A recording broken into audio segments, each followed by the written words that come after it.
नमस्कार मित्रांनो, स्वागत आहे तुमचं मराठी साहित्य संग्रह या आपल्या चॅनलमध्ये. आज आपण पडक्या किल्ल्याचे आत्मवृत्त हा निबंध बघणार आहोत. चला तर मग सुरू करूया. बाळांनो, तुम्ही आज सहल म्हणून इथे आलात, तरी मला किती आनंद झालाय म्हणून सांगू. पण काय देऊन मी तुमचं स्वागत करू, काय दाखवू?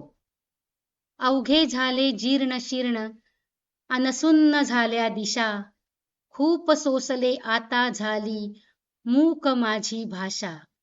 हे माझे ढासळलेले बुरुज, ह्या पडक्या भिंती, जमीनदोस्त झालेले महाल आणि कोठ्या, हे पाहून तुम्हाला मी समजणारच नाही रे. 350 वर्षे तरी झाली असतील माझ्या वयाला.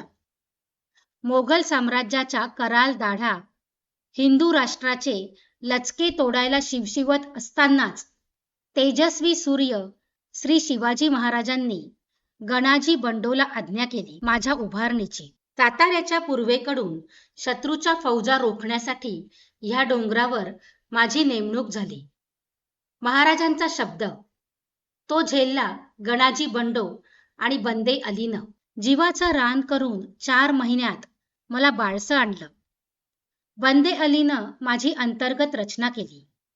पूर्वेला नगारखाना, आत मध्यभागी खलबतखाना, बाजूला दरबार मंडपी, कोपऱ्यात मुदपाकखाना, उत्तर दक्षिणेला टेहळणी बुरुज, जनानी मर्दानी महाल, अश्वपागा, मावळ्यांसाठी छोटी घरं, पाण्याचं तळं आणि सहज न दिसणारं दारुगोळ्याचं कोठार. उभारणीचा इतिवृत्तांत सादर होताच महाराज प्रसन्न झाले. गणाजी बंडो आणि बंदे अलीला सोन्याचं कडं प्रत्यक्ष महाराजांनी दिलं. आदिलशहा नित्य कुरापती काढतच होता. असेल 1665 मधली गोष्ट. म्हसवडवरून त्याच्या फौजांचा तळ उठला आणि सूर्यास्ताला त्या माझ्या टप्प्यात आल्या. 500ची कुमक माझ्या पोटात होती. दत्ताजी सुभेदार, माझा किल्लेदार, याने इशारा केला आणि माझ्या बुरुजावरून प्रथमच तोफांचे गोळे शत्रू सैन्यावर आग ओतू लागले. पहिल्या वहिल्या लढाईने माझ्या अंगात थरार भरला वीरश्रीचा. या अचानक हल्ल्याने शत्रूची पळापळ झालेली मी हर्षोत्फुल्लित नेत्रांनी पाहिली. पश्चिमेकडे निघालेले ते मोहर्रमचे वाघ शेळी होऊन पूर्वेला पसार झाले. माझं काम मी चोख बजावलं आणि मग किती लढाया, किती संग्राम केले गणतीच नाही. ती वीरश्री, तो हर हर महादेवचा घोष, दिन दिन करत झालेली शत्रूची दिनवाणी अवस्था. कधी मलाही जखमा झाल्या, पण वीराच्या त्या जखमा एका प्रसंगानं साऱ्या भरून निघाल्या. घडलं ते असं. कर्नाटक विजय मिळवून महाराज परतत होते. गोंदावल्यापाशी अंधारून आले. सैन्य थकलेले. महाराज माझ्यापाशी मुक्कामाला आले. त्यांचा पदस्पर्श झाला आणि अंगावर रोमांच आला. मनाच्या गाभाऱ्यात शेकडो घंटा निनादल्या. उभ्या आयुष्यात महाराज एकच रात्र माझ्यापाशी होते, पण कित्येक शतके पुरेल असं चैतन्य मला देऊन गेले. म्हणूनच आजवर मी आहे. जखमाही भरल्या.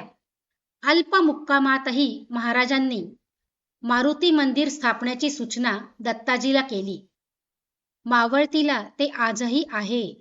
तो काळ गेला, महाराज गेले, मराठे पेशवे बुडाले, जग पुढे धावले, माणसाने आकाश हाती घेतले आणि माझी गरजच संपली. डोक्यावरून हल्ले झाले, तिथे मी कसा लढणार? मी दुर्लक्षीला गेलो. जवळची माणसे निघून गेली. सुसाट वारा, ऊन, पाऊस खात एकाकी मी ढासळू लागलो. मनानं तर मी महाराज गेले तेव्हाच खचलो. आता शरीरानेही. आता कोणी तुमच्यासारखे येतात तेव्हा मनावरची धूळ उडते. तुम्ही थोडे भूतकाळात जातात. अरे रे, जतन केलं पाहिजे म्हणता, निघून जाऊन कामात गुंतता. माझ्या आवारामध्ये मात्र सुसाट वारा घोंगावत राहतो आणि रातकिडे किरकिरत राहतात. मित्रांनो, निबंध आवडला असेल तर व्हिडिओला लाईक करा, शेअर करा आणि कमेंटही करा. आणि आपल्या चॅनलवर नवीन असाल तर चॅनलला सबस्क्राईब करा. धन्यवाद.